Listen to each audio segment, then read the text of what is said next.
kan kooti muchaako anu si fanguta dumake numna si chale nan chalu chabaddu simbasa gumake yakka si danke tibochu ufena tusaka chufake boku gad kaba ina demtu abenol si khasa kufake kabajamtoota daawwattoota televiizyinii mo'aa nagaan keenya kabajaa fi jaalalaa bakka isin jirtanii hundatti sanaa dhaqqabu kun qophii keenya qophii tumsa mo'aatii qophii tumsa mo'aatiin ammoo namoota haala jireenyaa garaagaraa keessatti kufan dadhaban rakkataniif yeroo itti birmannudha. Egaa isin daawwattootni keenya biyya alaas biyya keessas ta'uudhaan deeggarsaaf tumsa namoota baay'eef taasisaa jirtu. Maallaqa guddaa maallaqa xiqqaa osoo hin jedhin namoonni asitti dhiyaatan ammoo maallaqa sana gargaaramuudhaan waan godhachuutii barbaadan sanaa kan itti raawwatatan ta'a jechuudha. Egaa har'as nama nu bira jiru balaa konkolaataa kana dura isa mudatee yeroo dheeraaf immoo wallaansarra ture hamma immoo haalli natti cimee tumsa keessaniin barbaada wallaansa guutuu argachuuf jechuun gara keenya dhufeeti jira. Isarraa waan jiru hunda kan dhageenyu ta'a. Kun qophii tumsa mo'aatii deeggaraanii tumsaa jajjabeessaa bira dhaabbadhaa jechuun jaalladhaa. Gama ogummaa kaameraatiin Abdii Shibbiruu fi Duulaa Taayyee nu faana jiru. Ani Fireem Malkaamuutii hagadhuma qophii keenyaatti nu faana ta'a. gad kaba ina demtu abeenol si khasa kufake Egaa baga nagaan dhuftee baga nagaan eegdan. Mee daawwattoota waliin wal barii eenyu jedhamtaa isa jiraattaa isa jedhu. Ani maqaan koo Cimdeessaa Toleeraan jedhama. Kan dhufe godina Shawaa Lixaa ana Gandabarat Gandaaroo Barbaabuun tan dhaladhee haa ta'u malee ana nama keessa jira kutaa Shaggar magaalaa Sabbataati. Egaa maatii qabdaa? Ani gaa'ela godhadheen jira. Ijoollee lama qaba. Ijoollee waggaa meeqa meeqa? Tokko waggaa 7, tokko waggaa 14. 7-14. Maaltu si mudate maal taate? Egaa viidiyoo tokko waan hin argee xinnoo nama suukkanneessa hin ulfaata. Yeroo kamidhaa maaltu mudate ka jedhu jalqabumaa kaasii mee sirriitti daawwattoota keenyatti himi. Ani jalqabumarraa kaasee fayyaadha Waaqayyo haa galatu. Ani ijoollee mucaa baadiyyaati. Baadiyyaaraan dhufee ilma qotee bulaati. Yaa'u kaa namni abbaa fi haadha keerraa gaafa dhalattu hamma gaafa yeroon abbaa fi haati kee hamma gaafa si guddisanitti malee si faana jiraachuu hin danda'ani. Nutis maaluma jireenya kanarraan kan ka'e bakka baadiyyaatti abbaan keenya nu guddiseera haalli baruu barnootaa ta'uu dinnaan bakka gara Finfinnee dhufe. Ergan dhufee Finfinnee haala hojii adda addaan hojjedha ture. Hojiin hojjedhus hojii humnaan hojjedha, hojii dirjiitiin hojjedha. Akkuma carraatee ka jireenya keessatti bu'aa bahee hedduutu jira. Haalli barnootas naa ta'uu didee kanuma gidduu nu tosiifachii waa'ee tokko hojjedhee bakka ofan jijjiira jedhuuti gaa'ela godhadhee. Gaa'ela keessatti utuma nasiifachii carraaqa hojiitti deemuuti bara gaafa guyyaa 23 ji'a 8ffaa bara 2016 eebila keessa balaan konkolaataa otoon gabaarraa gara gabaa deemaa jiruuti bara konkolaataatu na quunname. Eessa deemaa turtanii haalli balichaa maal fakkaata ture? Sirriitti nu yaadachiise akkamitti uumame? Ani bakka adda addaan deema. Asirraan karaa Tajjis karaa Tullu Boolloos hin deemna. Hojiidhaaf gabaan iddoo adda addaa jira. Akka carraa ta'ee lafa hundumaa yeroo deemnu keessatti Waaqayyo haa galatu balaan nu quunname hin beeku. Akka carraa ta'ee Awaash Malkaa kan jedhamu tokko asiin karaa Langanaa kan deemamu jira. Gabaa kana yeroo baay'een achitti deddeebi'a ture. Achitti hojiin hojjedha ture. Utuma achitti hojjedhuuti bakka guyyaa tokko gaafa guyyaa 23 kana utuma deemnuuti ani dhugaadha amma kanallee akkaataan umti ta'ellee anaafillee natti ulfaata jechuudha. Xiqqooma baay'ee iyyuu hin deemne hin galagale ani jalatti makiina narra galagale bakka sa'aatii sunitti anuuf hin beekne namoonni yeroo deemtu makiina namoota hedduu faana yaabbatta bakka akkasuma yeroo sun kaanee na fudhatanii hospitaala na gashanii riiver na godhani Araartiitti jechuudha. Waraqaa riiver na godhani yeroo suni bakka ani hospitaala ji'a tokkoo fi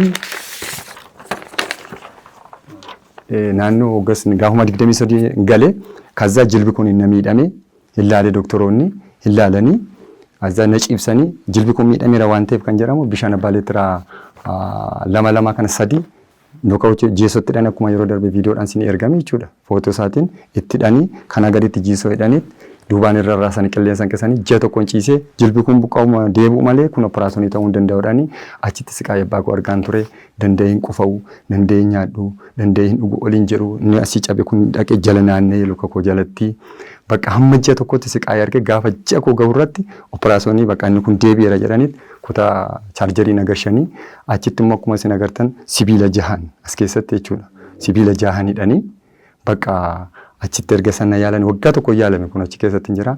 Waggaa tokko muluu namichi abbaan qabeenyaas na bukkee ture inni abbaa makiinaan isa qaqqabe bakka dhumarratti ani danda'ee bakka waliin gadiin jedhu gadiin jedhu danda'een ciisuu bakka maalan godhadhee gaafan gaafadhu bakka kanaan booda sibiilli kun bahuu hin danda'u.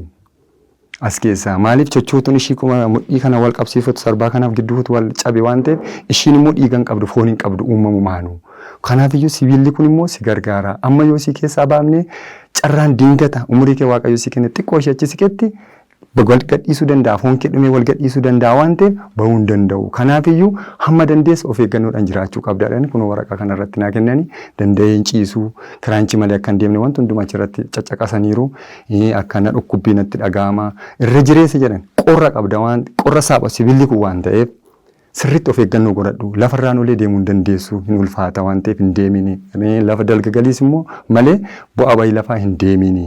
Hin ulfaata. Carraa lammaffaallee deebitee yaalamuu hin dandeessu waan ta'eef of eeggannoo kana godhi. Jedhanitti isaanis kana himanii waraqaa kana naa kennanii waggaa tokko muluun achitti yaalame bakka nan galee bakka mucaanis nafaan rakkachaa ture bakka waggaa tokko jechuun hin beektu hanga ammaadhaa kanatti bakka mucaanis baay'ee jere bakka innis wanta qabu fixate gaafa balaan dhufu namni kana jedhee manaa bahee innis immoo nama sun laaf hin ta'u innis waan an godhu dhabe as ilaalee daa'iman qaba daa'imni koo danda'e hojjechuu hin dandeenye waan ta'eef kana baay'een deeman da'u kiraanchi lama ture tokko azzalana dhukkubaa'een dhiise sakaraa kana jechaadha lamaan malee hin deemu danda'ee hin ciisu amma isa dhugaa waaqa jiraata.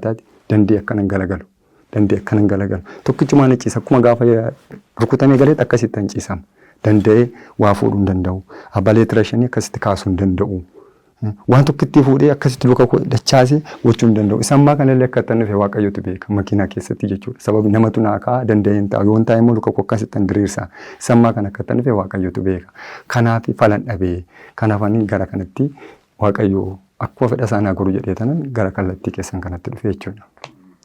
Yeroo sana balaa konkolaataa kanaan kan hubamanii si'uma qofamoo namoota? Yeroo suni balaan konkolaataa namoonni baay'een hin quqqusulatan malee mucayyoo tokko qicceequu kana keessaa cabe malee akka kootti balaa guddaan irra hin geenye. Isaan xiqqoo quqqusulatanii qaamni isaanii bakka fiituma waan hunda isaaniitu xiqqoo mimmiidhame malee akka kootti balaa guddaan irra hin geenye.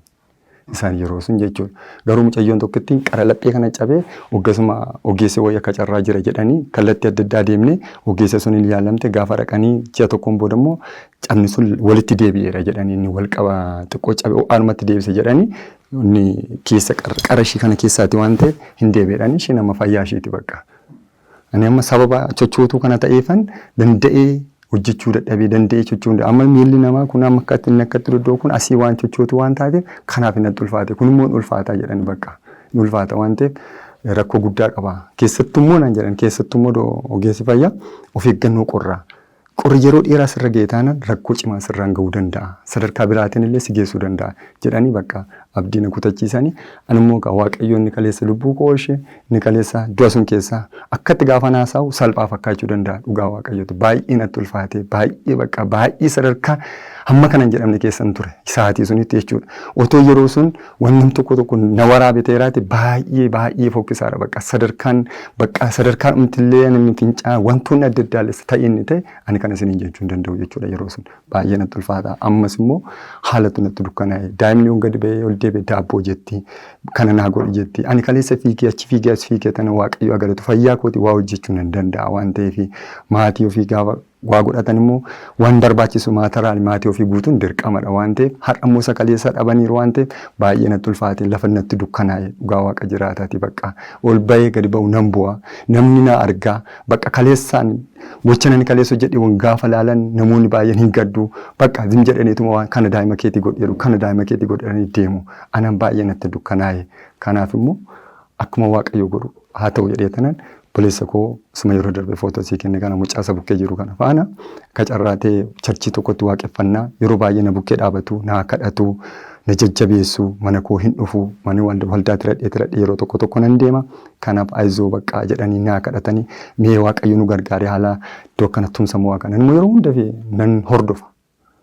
Mo'aa kana baay'een hordofa baay'een jaaladha duruma isaarraa kaaseeyyuu baay'een jaaladha waan baay'eetu irratti darba waan baay'ee qophii adda addaatu jira galateeffannaan jira wantoota adda addaa kana waan hedduutu jira bakka baay'een jaaladha bakka isa nan hordofa yeroo hunda nan hordofa waan ta'eef yaa waaqayyoon jedhe bakka guyyaa tokko guyyaa qabda mitiin jedhe ta'e imimmaan kun harcaasaa kanaaf bakka mee waaqayyoon nu gargaare jedhanii gara keessan kanatti tumsa mo'aa deemneef waaqayyo saba qabna waan ta'e uummata qabna waan ta'e uummanni waaqayyo nu gargaara uummanni keenya illee nu bukkee dhaabatuuti amma waaqayyo murii sii kennetti waama tokko illee taata kan jedhamu isaanis gara kanatti na fidanii jechuun barbaada. Miila keessa bitaa jechuudha. Miila keessa bitaa kanadha. Isa kanadha bitaa kanadha. Tummaan isaan dhaabbatu. Amma achirra jira parsantiin 15 qaama kirraa hojiin ala ta'e jedhanii barreessaniiru achirratti. Parsantiin 15 bakka kun akkuma amma agartan kanarratti footoo orjinaala isaan sinii fide koppii isaa irraa hubattu dhiyeetan irra jireessa. Inni jalaa immoo sibiila isaati. Aga maallaqa meeqa baastanii si online isaa ture inni waggoota kana lamaan sadan? Inni baay'ee baasee isatu baasa kaanii xiqqoo ishii gochoon amma darasanii isatu baay'ee qabata birrii baay'ee baasee inni akkanatti taasee itti dhugaadha. Yaa'u bakka bakkatti gaafa socho'an hin ulfaata gaafa mana galee deddeebi'aa ture birrii baay'ee baasaa ture birrii baay'een baasee naan jedhe bakka kana gaafa jedhanii namatti namni sun keessi isaa baay'ee namatti ulfaata dubbachuudhaaf sababiin isaa malee nama suntu beeka waan ta'eef bakka kanan baasee caalatti baaseera bakka dubbachuu hin danda'u bakka lubbuun kee bahee anis jedhee bakka anis hin gadde hin boo'e bakka mucaan dhugaadha maaliif namni hin ulfaata kana jedhu amma kana meeqa baaftee jedhee gadi fageessee gaafan gaafadhu inni bakka imimmaanuma qabachuu dadhabee bakka nan dhiise maaliif namni baasee kun isatu beeka waan ta'eef ani ofii koo anuma mana keessatti jechuun bakka harka isaanii godhee anuma qabeenya dura wal godhadhe hammarraa kanatti ittiin jiraadhe kanaan booda isa dhugaati waa tokko jechuun danda'u kana jechuun danda'u anam maaliif kana qabadhe waa tokko fuudhuu hin danda'u ka'ee bishaan fuudhee nyaachuu hin danda'u dhugaadha waaqayyo isa kanatti na arga isaas hin nagayetu na argaan maaliif akka kaleessa dhaladheetti otoo kaleessa fayyaa ta'e asiin dhufoon isinis hin beektu waan ta'eef garuu humna kootii walitti ta'e natti dukkaanaa bakka sadarkaa waaqayyo immoo xiqqoo ishii olla qabe lubbuu koo qabe kanatti immoo sadarkaa biraa keessa galee waaqa sin gaddisiisu jedhee tanan yaada kanatti deebi'ee gara keessanitti dhufee jechuun barbaada. Egaa manni yaalaa warri hagammaasii ollaanaa jiran amma maal jedhanii?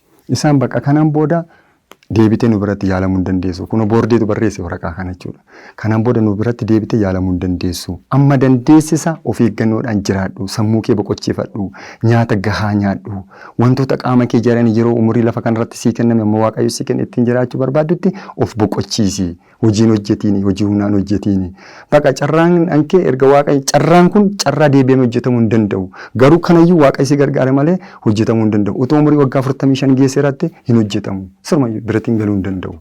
Bakka akkuma amma waaqayyo si jedhu gangalattee duukeetti malee deebi'ee hojjetamuu hin danda'u. Kanaafiyyuu of eeggannoo sirriitti of eeggannoo godhachuu qabda jedhanii doktoroonni yeroo sun ispeeshaalistonni na yaalaa turan.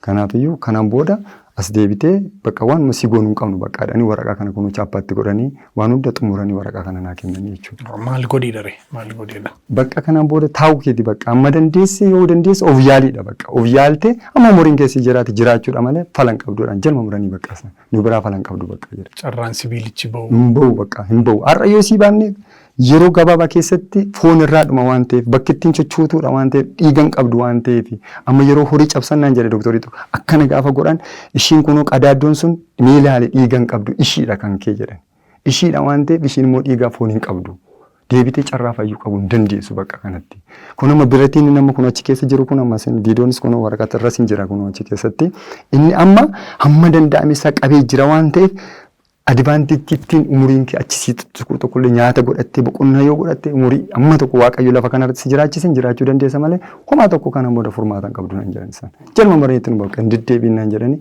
waraqaa kana naa kennanii na gaggeessanii bakka.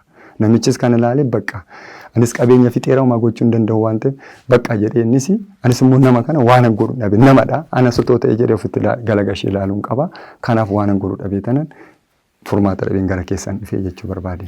Kanaafuu dhimma itti fufanii wallaanamuu qofa osoo hin taane dhimma maatii ofii jiraachifachuu sanadha gaaffii hawaasaan maal jedhu. Anamma kanaan booda doktoriin falan qabdu jedhee jira waan ta'eef deebitee bahuu hin danda'u yoo bahe immoo carraa jiraachuun kee dhumarratti hin dandeessu waan jedheef anamma maatii koo amma akkuma nama jiru kanatti waaqayyo na gargaaree wantoota ittiin daa'ima kootiif mana barumsaas geeffadhee itti nama waaqayyo lafa kanarratti na gargaare manas namni mana kiraa keessan jiraadha.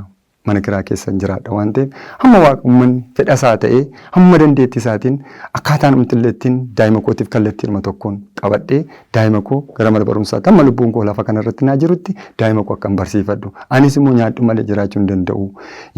Nyaatan malee har'a qorra kana keessa maal kan kana nama yeroo qorru ol deebiin akka maradhiin ciisa. Sababiin isaa maaliif qorrichi na qorottama amma surree 40 jira yoo jedhan qumxaa 2 fi surree kan 2 jira dhugaa waaqa jiraata. Toonoo baasee sanitti agarsiise hin ulfaata jechuudha. Kanaaf yeroo roobu olan deebi'a. Yeroo aduun ba'u bichaa xiqqoo ishii gadi ba'ee tanaan illa beetii taa'a. Warumti ijoollee jenna naannoo lafa gabaa xiqqoo daqiiqa 5 malee hin deemu. Taradhee gaafa naqu bakka kanumallee siifina kana hojjedhu jedhan. Yoo namni ka'ee waa tokko fuudhee malee hojjechuun hin danda'amu hin ulfaata. Kanaafi bakka natti ulfaate uummanni koo karaa danda'amuun inni biyya keessas inni biyya alaas inni as jiranis inni hooggantoonni bakka adda addaa jiranii sagalee kana dhagaanillee gargaarsa akkanaa godhanii na bukkee akka dhaabatanii hamma waaqayyo isaa yaaddise anis hamma lubbuun koo lafa kanarra jiraate daa'ima koos guddifadhee amma waaqayyo na jiraachise jiraadhaa jedhee tanan gara keessan dhufe. Haa ta'u ijoollonni kee lamaanuu kutaa meeqa baratu? Inni hangafaa obboleetti koo bakka humnaa ol taanaan obboleetti kootu fudhatee ishii tokkotu na bira jira. Ishiin amma kunoo kana kutaa tokko galti ammas ammaa kana chaadhaa waaqayyo na gargaaree bara 2019 kanatti kutaa tokko galti. Inni sun immoo siisterii bira jira kutaa 3 gala inni sun immoo jechuudha.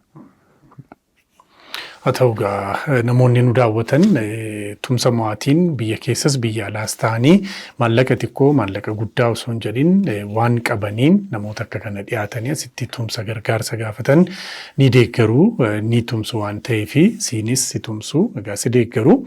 Wanti immoo namni dadhabee hin danda'amu ulfaata namni jedhee abdiitti kutee yookaan ogeessonni immoo gaa waaqaafis salphaadha waan ta'eef fayyuu ni malta. Garuu of eeggachuun nyaata madaalawaa nyaachuun wantoonni ittisuun inni dhimma murteessaadha. Sana gochuuf immoo akkuma tuukaastee maallaqatu barbaachisaa. Maallaqa sana argachuuf immoo ati nama hojjechuu danda'u miti akka duriitti fayyaan jiraate kanaafuu si tumsuu si deeggaru jenneeti amannaa lakkoofsa herreega baankii isaatiin tumsuun deeggaru. Bilbila isaanii immoo bilbiltanii jajjabeessuun akka amantaa keessanitti waaqa kadhachuufiin si jirra jedhaa bira dhaabbadhaa jenna. Egaa qophiin keenya tumsa mo'aarraa kana gayoonaa ture kana fakkaataa akkasiin ammoo isa deeggartan isa tumsitan jajjabeestan garaa qajeelaa warreen qabdan namoonni hedduun biyya keessa biyya alaa jirtan ni beekna. Isiniif galanni keenya guddaadha. Fayyaa nagaa hin dhabinaa isiniin jechuu jaallannaa. Torbee qophii tumsa mo'aatiin nama biroo yookaan maatii biroof kan dhaqqabnu ta'a gama ogummaa kaameraatiin Abdii Shibbiruu fi Duulaa Taayyeetu nu faana ture. Ani Firiin Malkaamuutii qophiileen televizyiinii mo'aafan biroon itti fufuu turtii gaarii. Egaan jedhin nama daaree guyyaa tokkos gammadaaree anuusi fankuula jiruu kee madaaree. Madaan kee kan kooti mucaa koo anuusi fankuuta dhumaa kee numna si caale nan caalu jabaadhu simbaasa gumaa kee dankaasi dhankee itti bochuu dhufee na tusaaka cufaa kee boquu gad qabaa hin adeemtu qabeen ol si kaasa kufaa kee.